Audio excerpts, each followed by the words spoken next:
bagaimana nanti NU ke depan ini. Ya, saya kira Mbah Hasyim sudah memberikan rambu-rambu kepada kita. Apapun kondisinya, kita tetap pegangannya satu.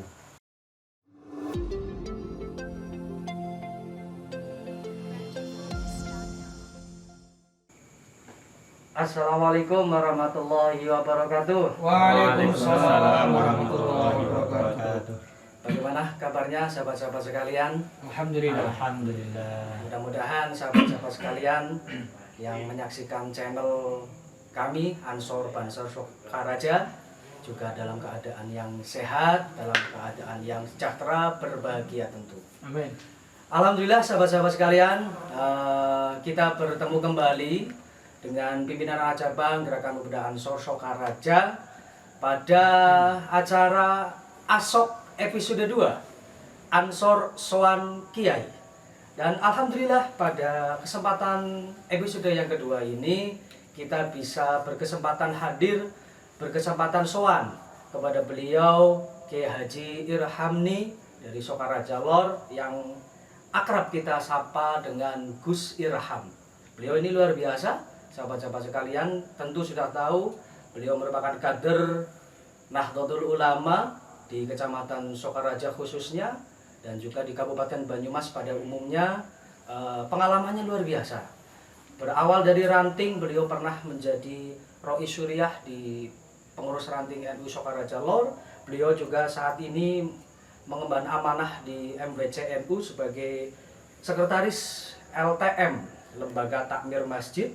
Kemudian di PCNU Kabupaten Banyumas beliau menjadi salah satu ketua lembaga, yaitu ketua lembaga Batul Masail, dan juga pernah menjadi ketua ad hoc. Pernah atau masih nih Gus?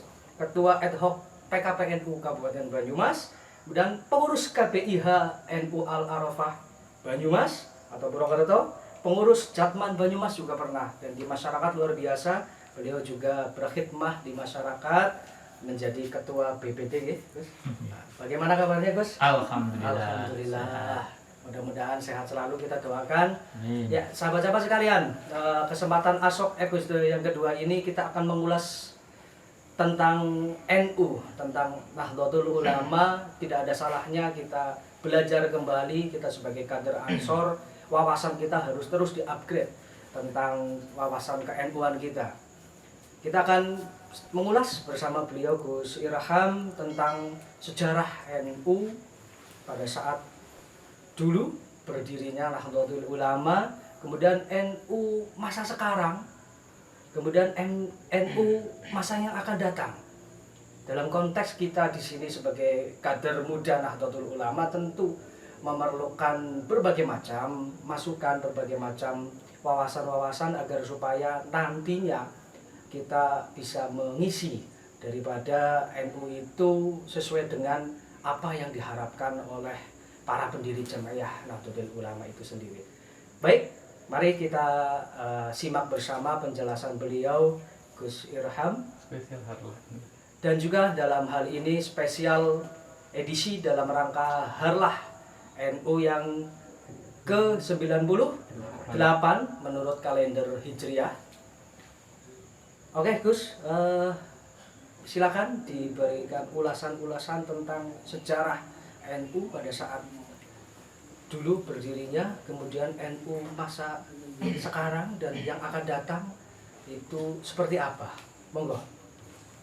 Assalamualaikum warahmatullahi wabarakatuh. Waalaikumsalam. Bismillahirrahmanirrahim. Wassalatu wassalamu ala Rasulillah. La haula wala quwata illa billah. Amma ba'da. Yang kami hormati rekan-rekan Ansor, Mas Agil selaku ketua, Mas Zain Ahmad selaku Kasat Kor Yon, kemudian Mas Antar selaku Rijalul Ansor, sekretaris dan yang lainnya. Alhamdulillah pada malam hari ini panjenengan semua ini bisa bersilaturahim di tempat ini. Semoga diridhoi oleh Allah Subhanahu wa taala. Amin. Selanjutnya kami juga mengucapkan selamat hari lahir Nahdlatul Ulama yang ke-98 menurut kalender Hijriah, yang mana juga baru saja kita memperingati hari lahir yang ke-95 secara Masehi.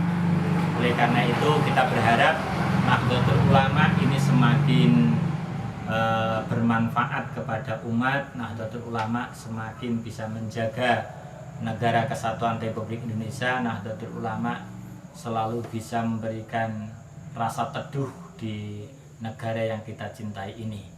Oleh karenanya apa tadi yang disampaikan oleh Mas Agil tentang bagaimana NU dulu, NU sekarang, atau NU yang akan datang. Oleh karenanya terlebih dahulu kita harus mengenang sosok pendiri Nahdlatul Ulama, yang mana NU ini tidak seperti organisasi-organisasi lain. Dari sisi pendirian saja Nahdlatul Ulama itu tidak hanya secara lahiriah, dalam artian kalau kita mendirikan sebuah organisasi sekarang, asal ada modal, asal ada orang, asal ada kesempatan, bisa kita bentuk organisasi-organisasi. Akan tetapi Nahdlatul Ulama tidak seperti itu. Ini ada jalur khusus, baik jalur lahiriah maupun jalur batiniah. Ini sangat-sangat menentukan lahirnya Nahdlatul Ulama. Bahkan dimulai dari ulama yang karismatik pada saat itu, yakni Syekhona Khalil Bangkalan. Kemudian mengutus santrinya, yakni Yai Khalil As'ad, untuk sowan kepada Mbah Hasyim Asy'ari dengan isaroh beberapa hal, diantaranya isaroh memberikan tasbih, kemudian isaroh dengan Asmaul Husna, Ya Jabar Ya Qahar, kemudian isaroh lagi dengan tongkat. Bahkan kehati-hatiannya Yai As'ad ini tidak mau menyentuh apa yang sudah disentuh oleh Mbah Khalil sebelum disentuh yang diberi amanah, yakni Mbah Hasyim Asy'ari, yakni tasbih yang dikalungkan oleh Mbah Khalil kepada Mbah As'ad ini sampaikan kepada Hasyim Asy'ari. Ini beliau Yai As'ad ini menyerahkan kepada Mbah Hasyim Asy'ari, tidak mau ini Yai tasbihnya tidak, tapi langsung disuruh ngambil Mbah Hasyim. Ini menunjukkan apa? Ada sambungan, ada ketakdiman yang luar biasa. Itulah Nahdlatul Ulama. Dimulai dari proses yang bersih, proses yang berhati-hati, proses yang dari alam batiniah, kemudian diselarasikan dengan alam lahiriah. Karena Nahdlatul Ulama itu tidak hanya batiniah, tapi juga lahiriah, kondisi saat itu. Apakah sudah saatnya membentuk Jamiah Nahdlatul Ulama?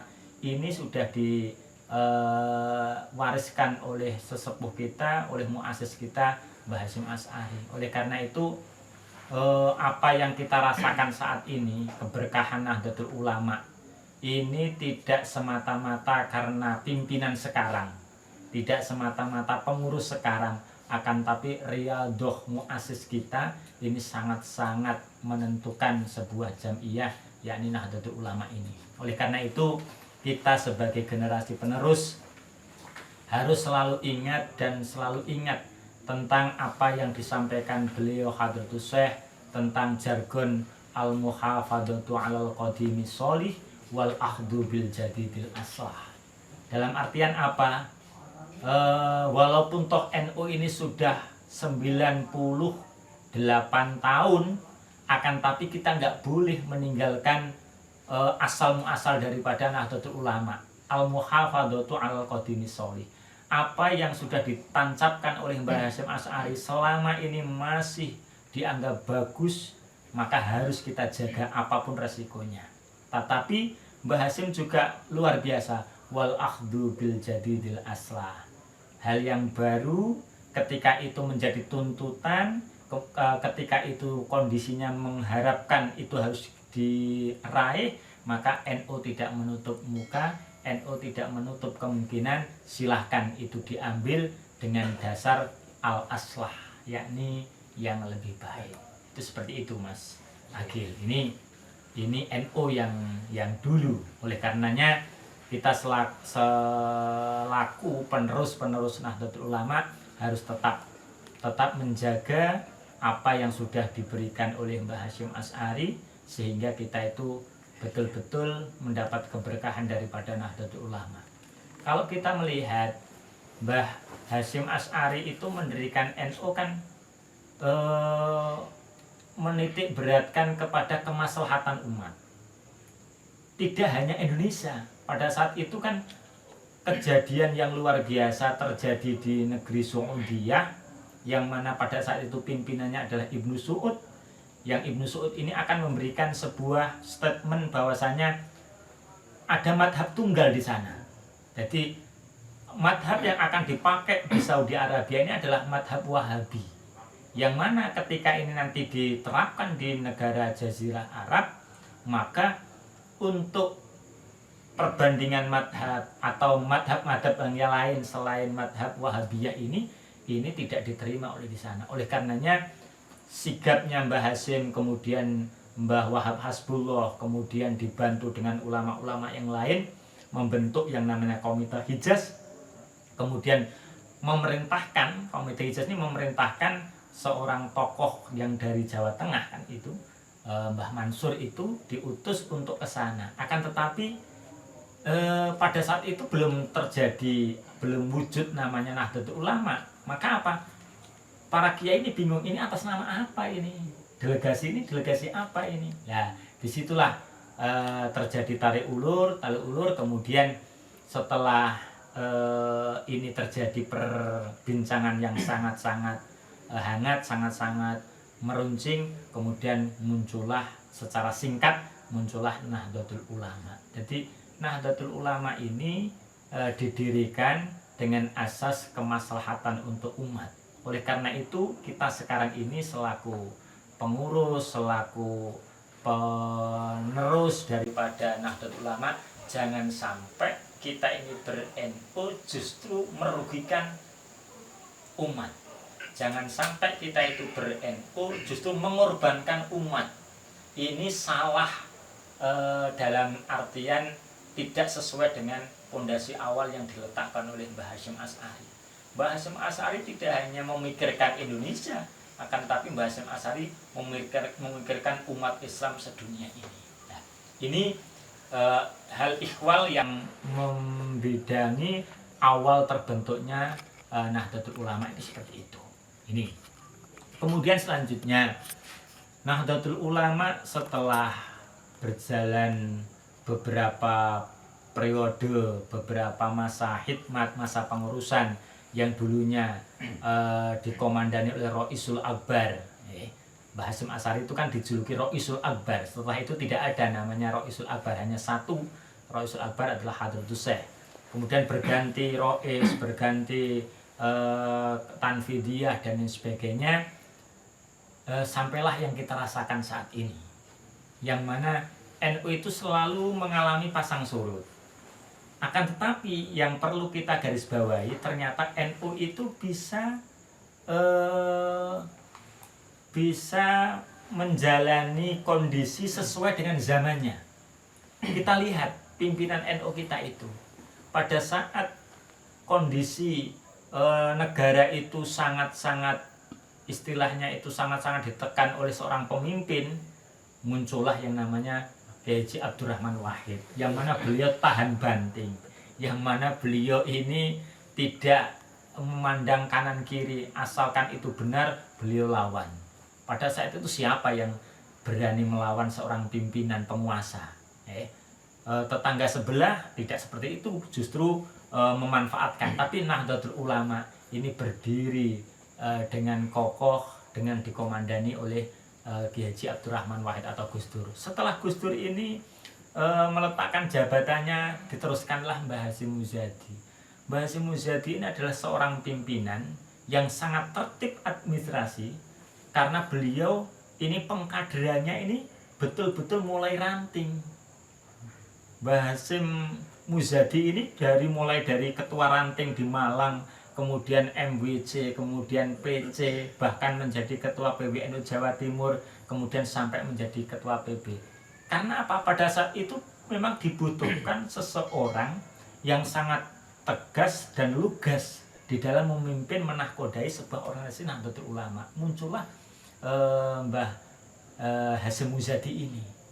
Beliau tutur katanya itu sangat-sangat tertata rapi, ketika menyampaikan sebuah masalah, ketika menyampaikan sebuah solusi ini sangat-sangat tertata karena beliau sangat ahli di situ. Kemudian setelah Mbah Hasyim Muzadi ini udur, kemudian digantikan oleh Pak Said Akil. Masya Allah, di saat NU ini dihantam kanan kiri dengan berbagai aliran, maka apa, muncullah Pak Said Akil. Pak Said Akil itu orang yang akil betul, orang yang sangat cerdas, dan beliau ini adalah orang yang sangat berani. Bahkan saking beraninya ini para pembantu ini sangat khawatir dengan statement beliau ini. Bahkan tidak jarang statement beliau ini yang awalnya itu sangat-sangat mengkhawatirkan, tapi begitu lambat laun akhirnya bisa dipahami. Ya, inilah Nahdlatul Ulama. Ternyata yang kita rasakan Nahdlatul Ulama itu pimpinannya ini biqadri zamanihim. Jadi ya menyesuaikan zamannya. Maka kami yakin dan kita yakin bahwasanya siapa nanti ya penggantinya ketika Pak Said Akil ini sudah ada, insya Allah ya, karena para ulama mengatakan bahwasanya Nahdlatul Ulama ini tidak hanya ditunggu oleh orang-orang yang hidup, akan tapi Nahdlatul Ulama ini dikawal oleh beliau-beliau para alim, para ulama yang sudah wafat. Ini menjaga Nahdlatul Ulama. Maka kita nggak boleh berkecil hati ketika ada orang yang menggoyang Nahdlatul Ulama, ketika ada orang yang menggoyang Ansor, menggoyang Banser. Ini hanya sebatas angin kecil yang supaya daun kelapa itu bisa melambe-lambe. Sebab kalau daun kelapa ini nggak kena angin, maka tidak asik ketika dipandang. Itu kan seperti itu. Tidak indah. Ya. Ini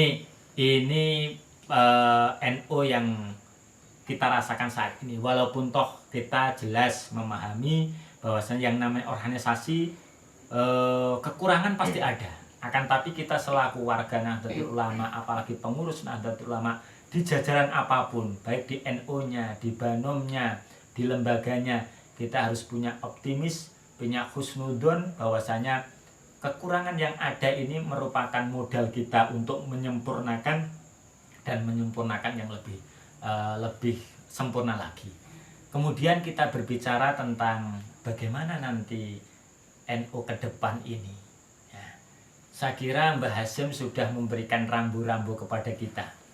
Apapun kondisinya, kita tetap pegangannya satu, yakni al-muhafadzatu al-qadimis sholih wal ahdu bil jadad. Itu sudah modal. Ya, sudah modal yang mana selama prinsip-prinsip Nahdlatul Ulama ini masih bermanfaat, ini harus kita pegang. Lah hal yang baru. Oleh karenanya ketika kita nanti bagaimana NU ke depan, kita harus menyiapkan sedini mungkin tentang bagaimana NU ke depan, tentang bagaimana nanti sikap NU terhadap NU sendiri, terhadap bangsa yang kita cintai, kemudian terhadap perkembangan agama. Ini harus kita siapkan. Oleh karena itu PBNU saya kira sudah mempersiapkan dengan lembaga-lembaganya, SDM-SDM-nya ini sudah sangat-sangat diberi kebebasan. Bahkan kenapa Banom ini semakin bertambah dari dulu yang hanya ada beberapa Banom, sekarang sudah ada banyak Banom sesuai dengan kebutuhan masing-masing. Ini menunjukkan bahwasanya NU itu sudah siap untuk menghadapi bagaimana kehidupan di dunia kedepannya. Itu sudah disiapkan dari awal, dikarenakan Nahdlatul Ulama itu tidak hanya dikawal oleh orang yang hidup, akan tapi Nahdlatul Ulama ini dikawal oleh orang-orang yang sudah meninggalkan kita semua, bahkan yang statusnya adalah waliyun min auliyaillah. Ini berbicara NU secara nasional. Nah, kemudian kita tarik NU secara lingkup di daerah kita, utamanya di Banyumas. Di Banyumas itu, kalau saya melihat peta yang ada di Banyumas, alhamdulillah dari 27 kecamatan yang ada ini secara mayoriti ini masih di bawah kendali Nahdlatul Ulama. Akan tetapi kita ini nggak boleh gegabah, kita nggak boleh apa bahasanya ya, terlena. Akan tapi kita harus selalu waspada, dikarenakan sekarang sudah ada beberapa kecamatan ini yang sudah menjadi target dari orang-orang yang tidak senang dengan Nahdlatul Ulama. Dan kita harus ingat, orang yang tidak senang dengan Nahdlatul Ulama ini dampaknya bukan hanya kepada NU nanti. Ketika ini kita biarkan, maka dampaknya kepada Negara Kesatuan Republik Indonesia. Ini yang lebih bahaya lagi. Oleh karenanya apa? Kita membela Nahdlatul Ulama itu sama hanya dengan membela NKRI. Maka semboyan hubul waton minal iman ini tidak hanya kita dengung-dengungkan di lisan, akan tapi bagaimana aplikasinya ini nanti, bagaimana nanti kita laksanakan di lapangan, ini harus kita siapkan betul. Salah satu diantaranya adalah kita mengembangkan kaderisasi. Kader ini penting. Maka sehebat apapun organisasi, ketika di situ kok tidak ada regenerasi, maka akan rontoklah organisasi tersebut. Oleh karenanya, kalau ada pemuda-pemuda, ada anak-anak yang giat di dalam ber-NU, ini sangat luar biasa, yang harus diapresiasi, dan itulah nanti yang akan siap untuk menghadang laju orang-orang yang akan merongrong Nahdlatul Ulama, orang-orang yang akan melemahkan Nahdlatul Ulama, orang-orang yang akan menghilangkan Nahdlatul Ulama. Kelihatannya kita seolah-olah ini ada statement dari orang lain, kita jangan mau diadu sesama muslim, kita jangan mau diadu sesama warga kita. Ini adalah kelihatannya indah. Ketika kita maknai secara lughawi, secara bahasa, oh iya benar ya, wong ini sesama Islam kok kita musuhi, seolah kan demikian. Apalagi Banser ini, mohon maaf, kita selalu dipojokkan. Oh ini Banser dengan non muslim itu bagus, tapi kenapa dengan sesama muslim kok selalu musuhi? Mohon maaf, musuh yang sangat membahayakan itu bukan musuh yang berbeda akidah, akan tetapi musuh yang berbahaya itu justru musuh yang satu akidah, akan tapi punya niat lain. Kalau orang beda akidah, kita mudah untuk mendeteksi, oh itu kan beda akidah, sudah jelas sepak terjangnya. Tapi kalau sama akidahnya, sama Islamnya, akan tapi niat Islamnya ini sudah lain, ini yang bahaya. Nah maka apa? Kewaspadaan kita itu bukan berlebihan, saya kira. Kalau Banser, anak-anak muda Ansor ini kok seolah-olah bertindak yang agak keras, ini sebetulnya masih wajar. Karena apa? Yang sangat-sangat dikhawatirkan itu ketika kita lembek, ketika kita itu lemah menghadapi mereka, sehingga kita akan kehilangan jati diri, dan itu akan membahayakan Nahdlatul Ulama. Begitu Nahdlatul Ulama itu bahaya, maka NKRI lah yang menjadi taruhannya. Nah ini hal inilah yang akan kita jaga terus-menerus dan mengantisipasi bagaimana nanti NU ke depan itu. Menarik yang perlu kita pahami bersama di sini, ini ada sesuatu yang dituliskan oleh Hadratus Syekh Mbah Hasyim Asy'ari itu ketika akan mendirikan Jamiah Nahdlatul Ulama itu, beliau menulis 40 statement, atau kalau dalam istilah apa yang ada di dalam kitab itu disebutkan, kalau saya bacakan di sini ada istilah arba'ina hadisan tata'allaku bima badi Jamiatin Nahdlatul Ulama. 40 hadis yang berhubungan dengan pendirian Nahdlatul Ulama. Jadi Mbah Hasyim itu sebelum mendirikan Nahdlatul Ulama ini mencari hadis-hadis yang pada saat itu dibutuhkan, dan ini akan terjadi besok. Ini sudah, Masya Allah, Mbah Hasyim itu sudah memikirkan 100 tahun yang akan datang. Terus besok bagaimana? Ini kelihatannya hadisnya sepele, tapi ketika kita sesuaikan dengan kondisi sekarang, Masya Allah, padahal Mbah Hasyim mengumpulkan hadis ini berarti kan sudah 8 98 tahun berarti ini ya, hampir 1 abad ya. Contoh aja ini ada 40 ya, saya ambil pertama ad-dinun nasihah. Ini kan sepele, itu di hadis sudah jelas, banyak sekali yang bisa membaca. Tapi ini ketika kita lihat sekarang, ad-dinun nasihat, agama itu nasihat. Jadi agama itu bukan untuk menakut-nakuti, tapi agama itu nasihat. Loh, Mbah Hasim sudah mengantisipasi besok itu agama akan menjadi sebuah hal yang menakutkan. Ya, itu. Nah, ini sudah diantisipasi. Maka apa? Kita selaku orang Nahdlatul Ulama, jadikanlah agama itu nasihat. Jangan sampai kita ikut-ikutan agama ini seolah menjadi ancaman. Awakmu kalau nggak gelem melu Islam, tak pateni. Awakmu kok melakukan sebuah kemungkaran, tak hancurkan. Ini namanya bukan ad-dinun nasihah. Ya, ini. Jadi itu kelihatan sih. Kemudian ini kan hadis Rasul. Ketika Rasul mengatakan ad-dinun nasihah.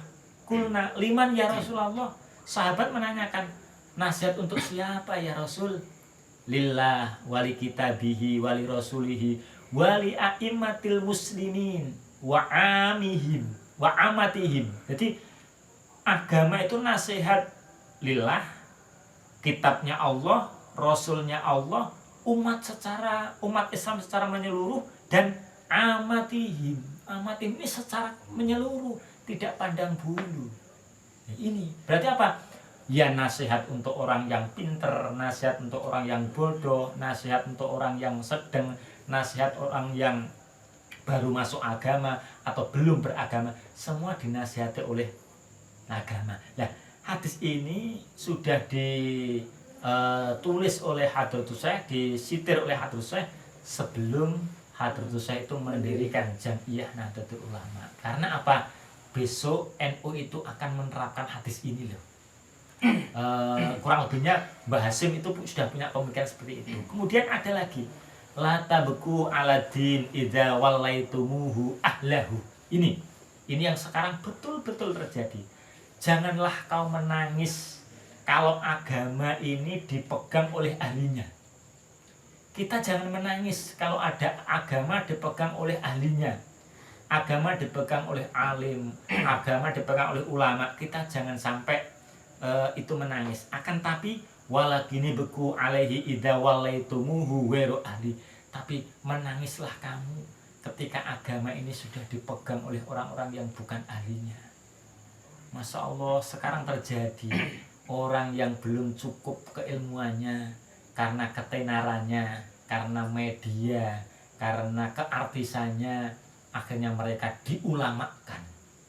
Belum menjadi ulama, tapi diulamakan. Sehingga apa? Na'udzubillah, semua na'udzubillah. Ketika kita melihat ada orang, mohon maaf saya sebut, ada artis, karena dia tenar, karena dia dalam kondisi mu'alaf, kemudian banyak fan-nya, membaca Qur'annya, na'udzubillah, ini sapi sudah menjadi panutan. Ya. Maka orang Jawa itu luar biasa filosofinya itu. Jadi tontonan jadi tuntunan, tuntunan menjadi tontonan.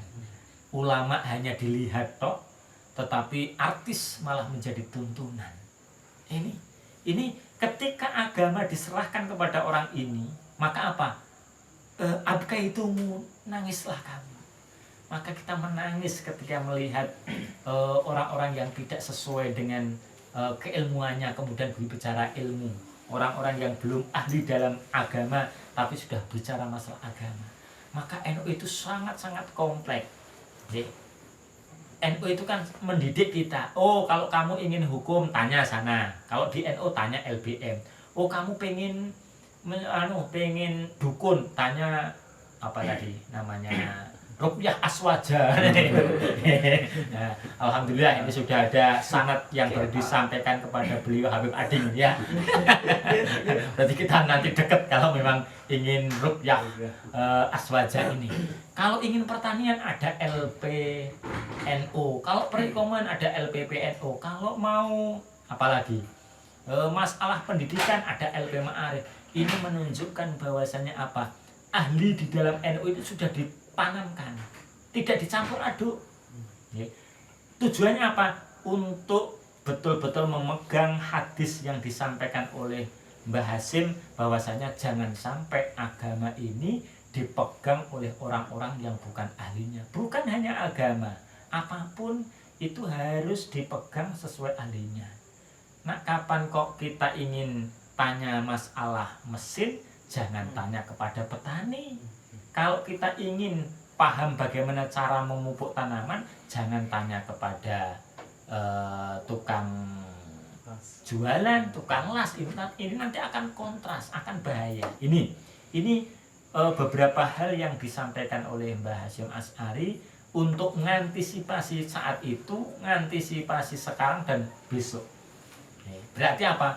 NU itu sebetulnya sudah disiapkan dari awal, disetting dari awal untuk zaman apapun. Insya Allah Nahdlatul Ulama ini bisa menjawab tantangan-tantangan yang ada baik sekarang ataupun yang akan datang. Setiap zaman. Nah, insya Allah demikian, karena tadi yang saya sebutkan, Nahdlatul Ulama itu didirikan itu ada dua aspek lahiriah, tapi juga ada aspek batiniah.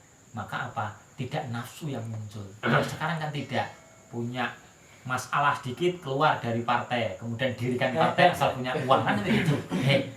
NU tidak seperti itu.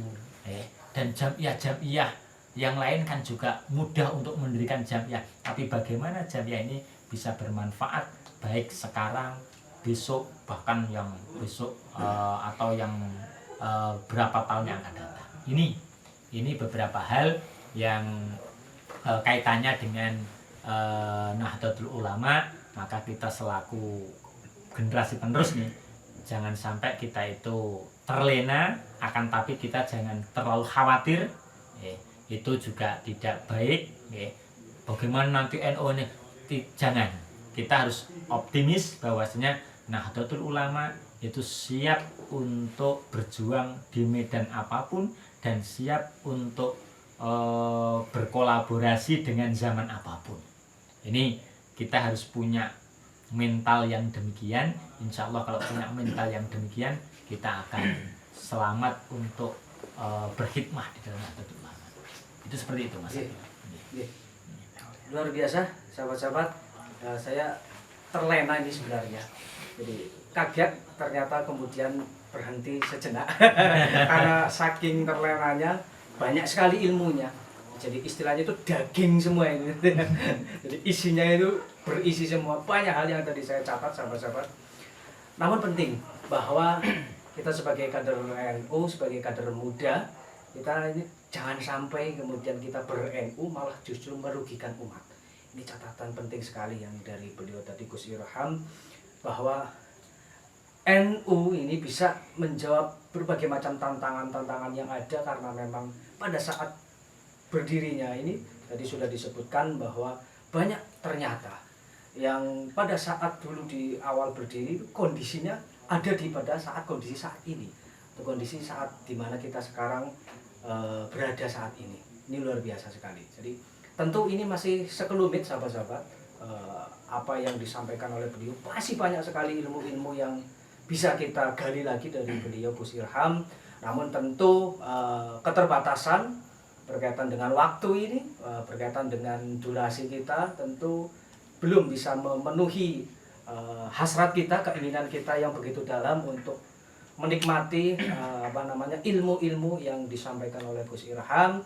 Namun apapun itu yang tadi sudah disampaikan, mudah-mudahan bisa menjadi pelajaran bagi kita sebagai kader, sebagai penerus Jam'iyah Nahdlatul Ulama, bahwa kaderisasi, regenerasi itu harus terus berjalan. Oleh karena itu, sahabat-sahabat, tetap semangat beransor, tetap semangat berbanser, tetap semangat berrijalul ansor, dan tetap semangat berbanar. Banyak sekali keluarganya ansor. Oke. Sampai di sini dulu, sahabat-sahabat. Asok edisi kedua atau episode kedua di dalam episode spesial, edisi spesial Harlah NU yang ke-98. Terima kasih, Gus. Luar biasa sekali, sahabat-sahabat. Isinya begitu banyak pelajaran bagi kita, banyak hikmah di dalamnya.